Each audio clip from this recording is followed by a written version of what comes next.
Students, ये हमारे पास NCERT problem 4.35 from page number 135 of chemical bonding and molecular structure है। ठीक है, तो इसमें पूछ क्या रहे हैं, use molecular orbital theory to explain why Be2 molecule does not exist. आपने on the basis of molecular orbital theory बताना है कि हमारे पास जो बेरिलियम 2 है वो एग्जिस्ट क्यों नहीं करता है एज अ मॉलिक्यूल। मतलब बेरिलियम जब दूसरे बेरिलियम के साथ बॉन्ड बनाएगा, ठीक है, तो ये एक एटम ने दूसरे के साथ बॉन्ड बना के एक मॉलिक्यूल बना दिया। कह रहे हैं कि ये मॉलिक्यूल जो है ये एग्जिस्टेंस में क्यों नहीं आता है, आपने ये बताना है on the basis of molecular orbital theory. Right, तो मॉलिक्यूलर ऑर्बिटल थ्योरी की एक्सप्लेनेशन से पहले हम मॉलिक्यूलर ऑर्बिटल डायग्राम जो है वो ड्रॉ करके देखेंगे। फर्स्ट हम इलेक्ट्रॉनिक कॉन्फ़िगरेशन जो है बेरिलियम की वो देख लेते हैं। सो बेरिलियम में 4 इलेक्ट्रॉन्स होते हैं, so it will have 1s2 2s2। ठीक है, अब जो मॉलिक्यूलर ऑर्बिटल डायग्राम आएगी,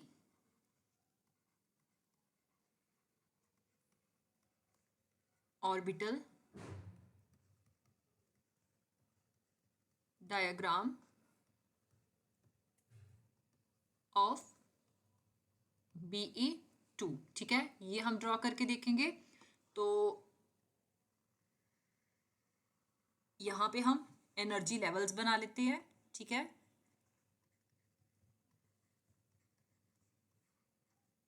आई नो दैट एक बेरिलियम एटम का जो 1s ऑर्बिटल आ रहा है वो दूसरे बेरिलियम एटम के 1s ऑर्बिटल के साथ कंबाइन करके जो मॉलिक्यूलर ऑर्बिटल है वो फॉर्म करेंगे।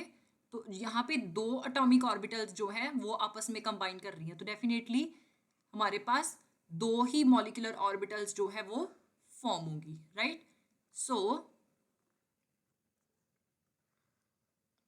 एक बेरिलियम एटम का 1s आ गया, ये दूसरे बेरिलियम एटम का 1s आ गया, इन दोनों में दो दो इलेक्ट्रॉन्स है। राइट, अब ये जो दो मॉलिक्यूलर ऑर्बिटल्स हमारे पास आई हैं, ठीक है, एक हमारे पास बॉन्डिंग ऑर्बिटल आती है जिसको हम सिग्मा 1s के साथ रिप्रेजेंट करते हैं, और एक एंटी बॉन्डिंग आती है जिसको हम सिग्मा स्टार 1s के साथ रिप्रेजेंट करते हैं।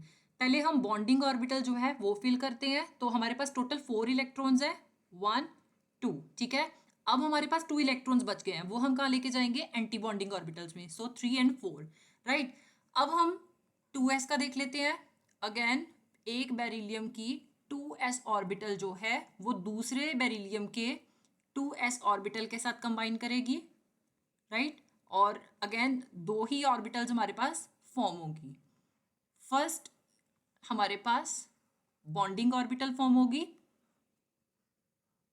राइट, और ऊपर वाली जो है वो एंटी बॉन्डिंग फॉर्म होगी। जो हमारे पास एंटी बॉन्डिंग मॉलिक्यूलर ऑर्बिटल्स आती हैं उनकी एनर्जी हमेशा ही बॉन्डिंग और मॉलिक्यूलर ऑर्बिटल से ज़्यादा होती है। तो इसको हम कैसे रिप्रेजेंट करेंगे, अगेन इनमें जो है हमारे पास सिग्मा बॉन्डिंग आती है एस एस में, तो सिग्मा 2s आ गया, और anti bonding sigma star 2s आ गया। 2s बेरिलियम के एक एटम में 2 इलेक्ट्रॉन है, ठीक है, और दूसरे के 2s में भी 2 इलेक्ट्रॉन है। तो पहले हम सिग्मा जो है उसको फिल करेंगे 1 2, राइट, और फिर उसके बाद एंटी बॉन्डिंग वाले सिग्मा स्टार 2s को फिल करेंगे 3 एंड 4। राइट, अब हमारे पास दोनों जो बेरिलियम एटम्स हैं उनकी कॉम्बिनेशन है, उसके बेसिस पे इलेक्ट्रॉन फिलिंग हो गई है। अब हम इसका बॉन्ड ऑर्डर देखेंगे। सो बॉन्ड ऑर्डर हम कैसे फाइंड आउट कर सकते हैं, bond order equal to number of electrons in bonding orbitals minus number of electrons in anti bonding orbitals divided by 2। ठीक है, अब हम number of electrons in bonding orbital देख लेते हैं। दो हमारे पास सिग्मा 1s में है और दो हमारे पास सिग्मा 2s में है, तो टोटल कितने हो गए 4 माइनस। अब एंटी बॉन्डिंग अगर हम नंबर ऑफ इलेक्ट्रॉन्स देख लें तो दो हमारे पास सिग्मा स्टार 1s में है और दो हमारे पास सिग्मा स्टार 2s में है, तो 2 + 2 4 हो गए। सो 4 - 4 ओवर 2, 4 - 4 0 ओवर 2, दैट मीन्स हमारे पास जो बॉन्ड ऑर्डर आ रहा है 0 आ रहा है। तो डेफिनेटली अगर मेरे पास बॉन्ड ऑर्डर 0 आ रहा है इसका मतलब है कि कोई बॉन्ड फॉर्मेशन नहीं होगी। ठीक है, on the basis of that we can say कि बेरिलियम जो है Be2 की फॉर्म में एग्जिस्ट नहीं करता है। तो आप लिख सकते हो there is no bond formed between BE and BE because in this case bond order is 0,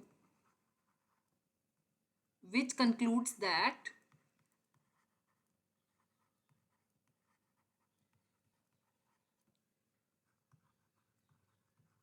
Be2 molecule does not exist.